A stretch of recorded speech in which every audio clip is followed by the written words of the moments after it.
खबर जयपुर से, जहां 10वें आयुर्वेद दिवस के अवसर पर राष्ट्रीय आयुर्वेद संस्थान मानद विश्वविद्यालय में भगवान धन्वंतरी की पूजा एवं हवन किया गया।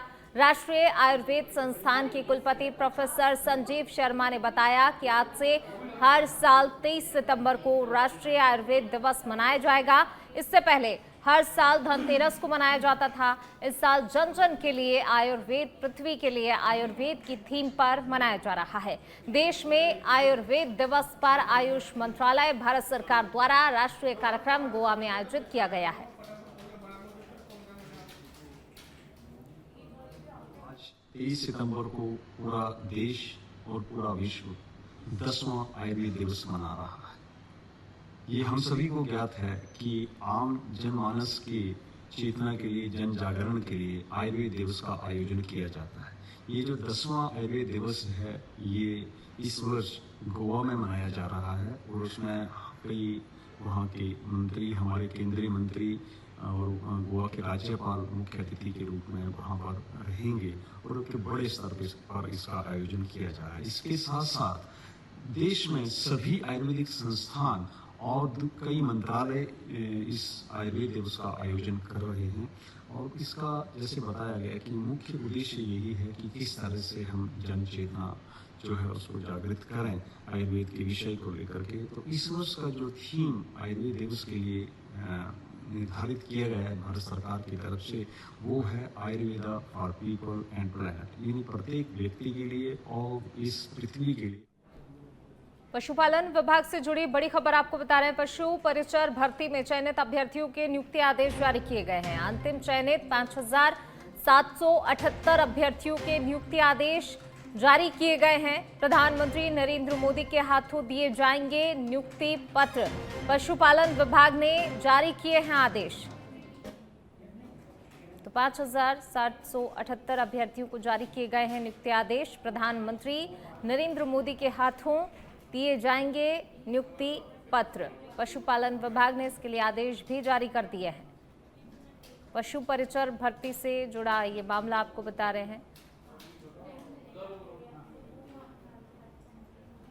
जोधपुर से खबर, केंद्रीय संस्कृति एवं पर्यटन मंत्री गजेंद्र सिंह शेखावत ने आज जोधपुर में बना रहे अंतर्राष्ट्रीय हवाई अड्डे का निरीक्षण किया। इसके साथ ही जो काम में खामियां थी उनको लेकर के दिशा निर्देश भी दिए गए। इस दौरान जोधपुर नवनिर्मित एयरपोर्ट पर प्रेस वार्ता को संबोधित करते हुए केंद्रीय मंत्री गजेंद्र सिंह शेखावत ने कहा कि इस हवाई अड्डे का उद्घाटन प्रधानमंत्री नरेंद्र मोदी के हाथों से करवाया जाएगा। मंत्री ने आगे कहा कि इस अंतर्राष्ट्रीय हवाई अड्डे का निर्माण अंतिम चरण में चल रहा है। हमने ये टारगेट किया था कि अक्टूबर के अंत तक इस एयरपोर्ट को शुरू करें। हम तय समय सीमा में इसे पूरा कर रहे हैं।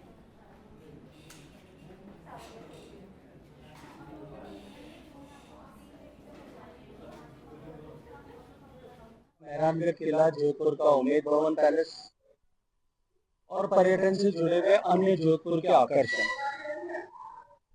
ये जोधपुर को बहुत चमक के साथ में विश्व के पर्यटन मानचित्र पर स्थापित। जोधपुर में और अधिक पर्यटन की संभावनाएं बढ़े और उस दिशा में हम और आगे काम कर सके, इसके लिए सतत राज्य सरकार के साथ संपर्क करके हम काम कर रहे हैं। और मैं ये मानता हूँ कि हमारी कनेक्टिविटी जो है वो टूरिज्म को सबसे बड़ा बूस्ट है। एक कनेक्टिविटी और दूसरी अर्थव्यवस्था, ये दोनों ही जो है कंडीशंस फेवर में है। मुझे लगता है कि जोधपुर का टूरिज्म भी आने वाले समय में और अधिक बढ़े। मैं मानता हूँ कि जोधपुर के लोग सौभाग्यशाली हैं कि जहाँ देश को 2 दिवाली मनाने के अवसर माननीय प्रधानमंत्री जी ने दिए। एक जीएसटी में कटौती करके, दूसरा जब दिवाली के दिए देश भर के लोग जलाएंगे, तब इस बचत उत्सव और दिवाली के अतिरिक्त दिवाली के ही आसपास के समय में जोधपुर के लोगों को तीसरी बार दिवाली मनाने का मौका इस एयरपोर्ट के इनॉग्रेशन के साथ में मिलेगा। और मुझे पूरा विश्वास है, जिस तरह से विंटर शेड्यूल आया है,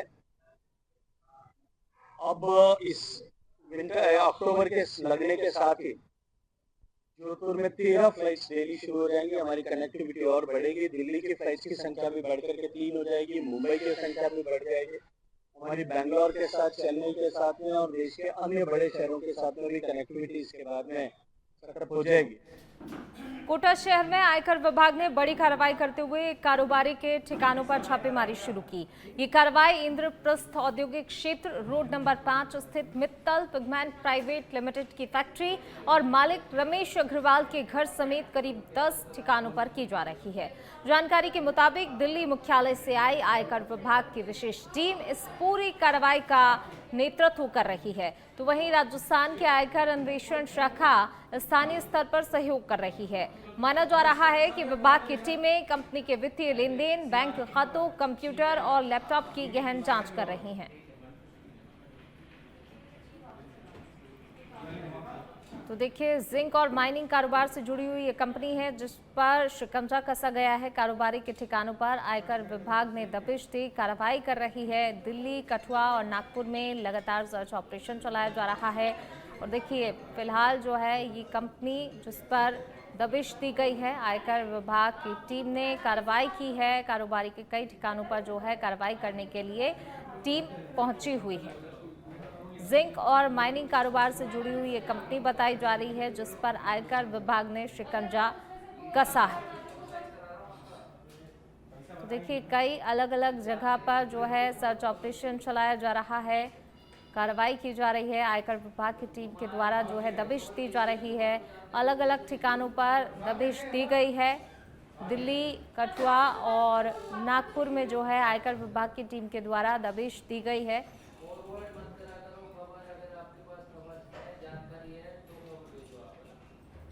कारोबारी के कई ठिकानों पर जो है आयकर विभाग की टीम ने दबिश दी। कार्रवाई लगातार कर रही है टीम और अभी भी छापेमारी की गई है। जिंक और माइनिंग कारोबार से जुड़ी हुई एक कंपनी बताई जा रही है।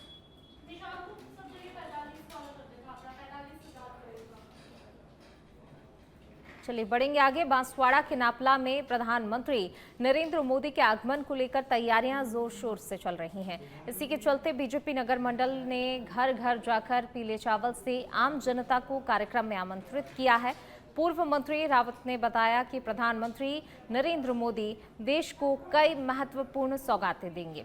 पार्टी कार्यकर्ताओं का कहना है कि प्रधानमंत्री मोदी के आगमन को लेकर शहर का माहौल पूरी तरह से उत्सवमय हो चुका है। तो देखिए, बांसवाड़ा के दौरे पर प्रधानमंत्री नरेंद्र मोदी आने वाले हैं और इसको लेकर तैयारियां जो हैं काफ़ी ज़्यादा जोर शोर से इस वक्त चल रही हैं। जो बीजेपी के कार्यकर्ता हैं वो घर घर जाकर पीले चावल देकर आम जनता को आमंत्रित कर रहे हैं।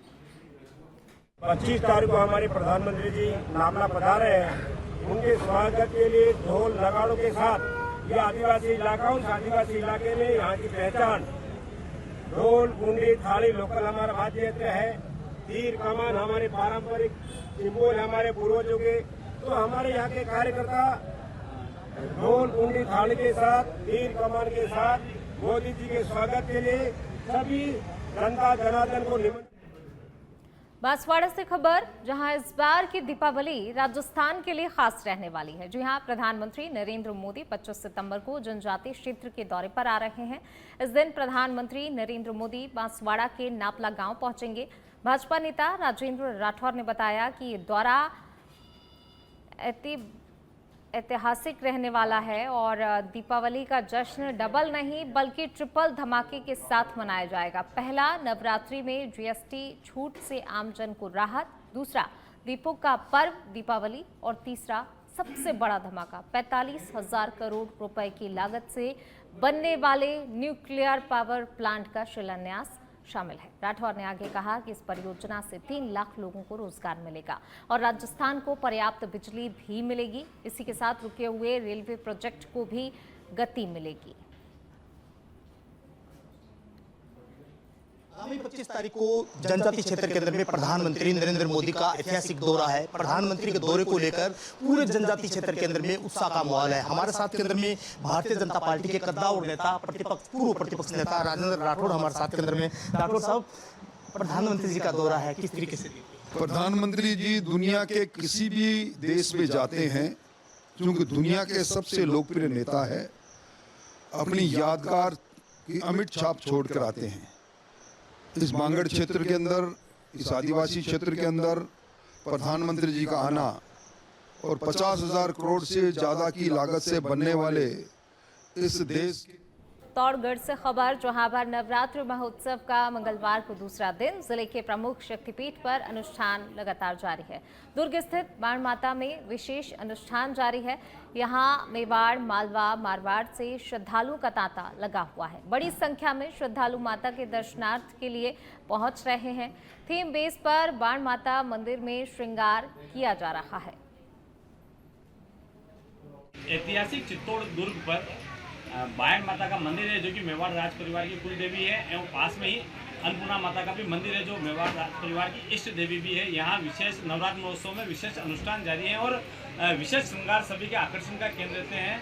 यहाँ किस तरह की व्यवस्था है और श्रद्धालु किस तरह दर्शन करने आ रहे हैं, किस तरह से पूजा रहती है और श्रृंगार किस तरह से होता है विशेष तौर पर, उसको लेकर हमारे साथ है मंदिर के पुजारी मुकेश जी पालीवाल। उनसे बात करते हैं कि प्रतिदिन श्रृंगार में कितना समय लग रहा है और किस तरह से श्रृंगार रहता है। श्रृंगार का जो समय है वो लगभग 3 से 4 घंटे रहता है और इसको पहले तो हम 2 बार कर रहे थे, लेकिन अभी इस नवरात्रि में केवल एक ही श्रृंगार किया जा रहा है और ये थीम बेस्ड है। और इसमें एकम के दिन पर्पल किया गया, तो द्वितीया के दिन हम दूसरा विचार है जिसके अंदर हम येलो श्रृंगार करेंगे और येलो श्रृंगार कर रहे हैं। तो उसके अंदर हमने पूरा मंदिर का जो बैकग्राउंड है और पूरा फ्लावरिंग है वो येलो में रखा है। विशेष श्रृंगार तो देखने को मिला है, साथ ही पूजा अर्चना को लेकर क्या समय रहता है, सुबह कितने बजे दर्शन शुरू होते हैं और श्रृंगार में कितना समय लग जाता है। पूजा का कार्य रात्रि 2:30 बजे से प्रारंभ हो जाता है। जो सुबह हम दर्शन खोलने का प्रयास जो है अभी वो 6 बजे का है। 6 बजे जो है वो दर्शन खोले जा रहे हैं। श्रद्धालु यहाँ दर्शन के लिए आते हैं, तो किस तरह की मान्यता श्रद्धालुओं की रहती है, क्या मनोकामनाएं पूरी करती है। क्योंकि कुलदेवी है तो मनोकामनाएं बहुत ज़्यादा हैं लोगों की और मनोकामनाएं पूरी भी होती है। जो आशाएं, जो कामनाएं व्यक्ति लेकर आता है तो माँ कुलदेवी अपनी पूरी करती है। तो ये थे हमारे साथ बाण माता मंदिर के पुजारी मुकेश जी पालीवाल। उन्होंने बताया कि इस बार थीम बेस्ड श्रृंगार किया जा रहा है। यहाँ मेवाड़, मालवा से देश के कई राज्यों से श्रद्धालु दर्शन के लिए आ रहे हैं और नवरात्रि में इस बार विशेष अनुष्ठान होने हैं। सच बेतरक के लिए अखिल तिवारी। भीलवाड़ा के काचौला से खबर, जहां बनास नदी चैनपुरा पुलिया पर बहे 2 युवक, एक युवक की लाश मिली है। 5 किलोमीटर दूर युवक का शव मिल पाया है। एसडीआरएफ की टीम लगातार दूसरे युवक की भी तलाश में जुटी हुई है। तो देखिए, लगातार तलाश की जा रही थी, 2 युवक बह गए थे और अब जो है एक युवक का शव मिल चुका है। दूसरे की तलाश जो है लगातार जारी है। टीमें लगातार जुटी हुई हैं। एक लंबा वक्त गुजर गया है, लेकिन उसके बाद भी दूसरे युवक का शव नहीं मिल पाया अभी तक। कोटा के इटावा से खबर, जहां छुआरी धाम पार्वती नदी में 4 लोग बहने से जुड़ा हुआ है ये मामला। रेस्क्यू के दौरान एसडीआरएफ की टीम को तीसरे किशोर का शव मिल गया है। सोनू सुमन 16 वर्ष निवासी खतौली के रूप में युवक की पहचान हुई है और अब मोहित सुमन की तलाश लगातार की जा रही है। इटावा डीएसपी शिवम जोशी और प्रशासन के अधिकारी मौके पर मौजूद हैं। लगातार जो है युवक की तलाश की जा रही है।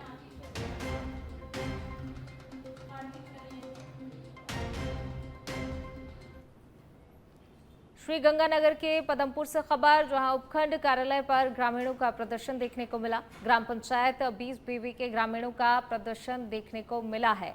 जोहड़ पायतन की भूमि और ग्राम पंचायत में हुए अवैध कब्जों को हटाने की मांग इनके द्वारा की जा रही है और इसी को लेकर ये प्रदर्शन किया गया है। ग्रामीणों ने ग्राम पंचायत प्रशासक को भी हटाने की मांग की है। एसडीएम अजीत गोदारा ने ग्रामीणों से बातचीत की। कामरेड रविंद्र तरखान सहित बड़ी संख्या में ग्रामीण मौजूद रहे।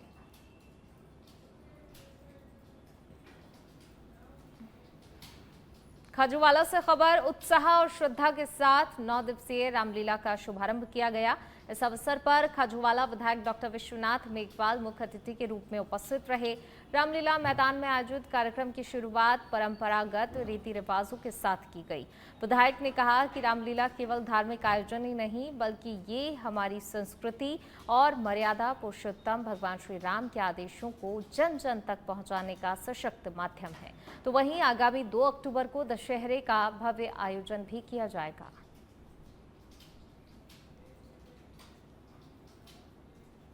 सुजानगढ़ के जहांगीर भवन की गली के पास बाइक सवार 2 नकाबपोश चोरों ने एक महिला के गले से सोने की चेन तोड़कर फरार हो गए।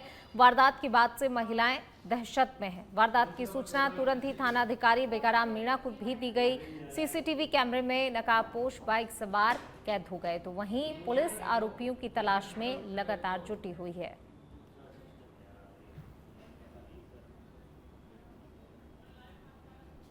चलिए बढ़ेंगे आगे।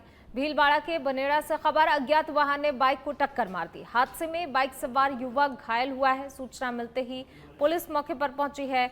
सलीम को अस्पताल में भर्ती कराया गया है, जहां पर चिकित्सक ने जांच के बाद उसे मृत घोषित कर दिया। काखरोली स्टेट हाईवे 12 पर यह हादसा हुआ है।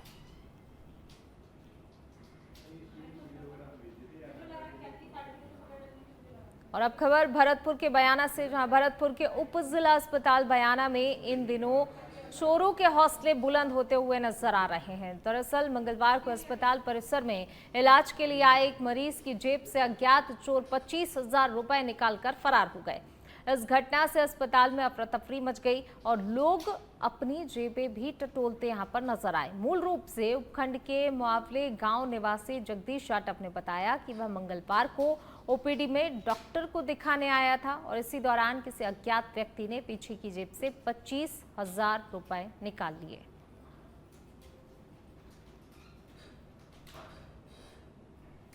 मैं रीको से 25,000 रुपये लेके आया था अभी, और मैं दवाई लिखवा रहा था अकाउंट पे। 25,000 रुपया मेरे पीछे की जेब से निकाल लिया अभी मैं रीको से 25। चलिए बढ़ेंगे आगे। सेवा पखवाड़ा कार्यक्रम के अंतर्गत नगरपालिका खाजूवाला में शहरी सेवा शिविर का आयोजन किया गया। शिविर में खाजूवाला के विधायक डॉक्टर विश्वनाथ मेघवाल ने विशेष रूप से शिरकत की और विभिन्न सरकारी योजनाओं के तहत 15 लाभार्थियों को चेक भी वितरित किए। इस अवसर पर लाभार्थियों को संबोधित करते हुए विधायक डॉक्टर मेघवाल ने कहा कि सेवा पखवाड़ा के तहत आयोजित शिविरों का उद्देश्य जरूरतमंद तक योजनाओं का सीधा लाभ पहुंचाना है। उन्होंने अपील की है कि ज्यादा से ज्यादा लोग शिविर में पहुंचकर सरकारी योजनाओं का लाभ उठाएं। नरेंद्र भाई मोदी जी को मेरी तरफ से बहुत बहुत धन्यवाद देना चाहूंगा और आम जनता की तरफ से देना चाहूंगा कि आपने एक बहुत बड़ा तोहफा दिया है। अभी माननीय प्रधानमंत्री जी का 17 सितंबर को अक्टूबर को जन्मदिन था, 17 अपने सितंबर को, तो उस जन्मदिन के उपलक्ष्य में माननीय प्रधानमंत्री जी ने पूरे देश भर में हर क्षेत्र में, शहरी क्षेत्र हो चाहे वो ग्रामीण क्षेत्र हो, सभी क्षेत्र में सेवा पखवाड़े के रूप में मनाया है। नरेंद्र भाई मोदी जी को मेरी तरफ